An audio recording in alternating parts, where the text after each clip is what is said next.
বন্ধুসকল আপোনালোকে এইটো ভিডিও অলপ স্কিপ নকৰাকৈ সম্পূৰ্ণ ভিডিওটো চাব। মই আজি এইটো ভিডিওত দেখুৱাম যে জুবিনদাৰ মেনেজাৰ সিদ্ধাৰ্থ শৰ্মা সি কেনেকা ডাঙৰ ডকাইত আছিলে, সি জুবিনদাক কেনেকা লুটি পুটি খাইছিলে, সি জুবিনদাৰ ধন কেনেকা আত্মহত্যা কৰিছিলে। আপোনালোকে এইটো ভিডিও সম্পূৰ্ণ চালে গম পাই যাব। সেইকাৰণে আপোনালোকে এইটো ভিডিও অলপ স্কিপ নকৰাকৈ সম্পূৰ্ণ ভিডিওটো চাই থাকক। আজি মই ফাজিল কৰিম যে জুবিনদাৰ মেনেজাৰ সিদ্ধাৰ্থ শৰ্মাই জুবিনদাৰ পৰা কিমান কৰোৰ টকা লুটি খাইছিলে আৰু কিমান কোটি কোটি টকা আত্মহত্যা কৰিছিলে। এইটো ভিডিও দেখিলে গম পাব। আপোনালোকে এই ভিডিওটো সম্পূৰ্ণ চাব।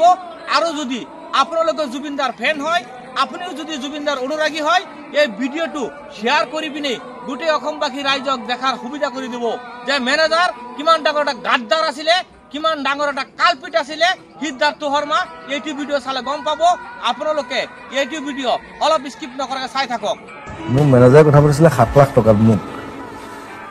মোক ৰাতি ফোন কৰিলে, সি মোক পুৰা চিনাকি আৰু বোলে ফটোশ্বুট এটা আছে, বোলে হ'ব দিয়া, কিমান পইচা কিমান দিম, তুমি চিয়ানা হয়।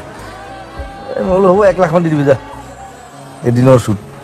তাৰপিছত আহি পেলাই বোলো খেলটোতো বেলেগ। সিদ্ধাৰ্থে মোৰ মেনেজাৰে কৈছে আপুনি কিয় কথা পাতে আপুনি? বোলো মই কি জানো। মোক দেখিলে নে চাওক, য'ত 7 লাখ টকাৰ সি বন্দোবস্ত কৰি পিনে জুবিনদা কৈছে 1 লাখ টকা। চাওক, তেনেহলে ইয়াৰ পৰা কি বুজি পালে সিদ্ধাৰ্থ শৰ্মাই কিমান লাখ কৰোৰ টকা লুটি খাইছে। মই এইটো ভিডিঅ'ৰ জৰিয়তে অসম চৰকাৰক আহ্বান কৰিম, সিদ্ধাৰ্থ শৰ্মাৰ যিমান সম্পত্তি আছে সব সম্পত্তি চৰকাৰৰ তদন্তত আনিব লাগে। আৰু ইয়াৰ তদন্ত কৰি পিনে উচিত যদি সম্পত্তিৰ মালিক যদি গৰিমা বাধ্য হয়, তেতিয়াহ'লে সম্পত্তি গৰিমা গাৰ্গক দিব লাগে। আৰু সিদ্ধাৰ্থ শৰ্মাক এজন ভাল মহান ব্যক্তিক লৈ পিনে সি প্ৰতাৰণা কৰাৰ কাৰণে তেওঁক কঠোৰতকৈ কঠোৰ শাস্তি দিব লাগে। আৰু আপোনালোকে ভিডিঅ'টো শ্বেয়াৰ কৰি পিনে অসমবাসী ৰাইজক দেখাই দিয়ক। বুজিছে?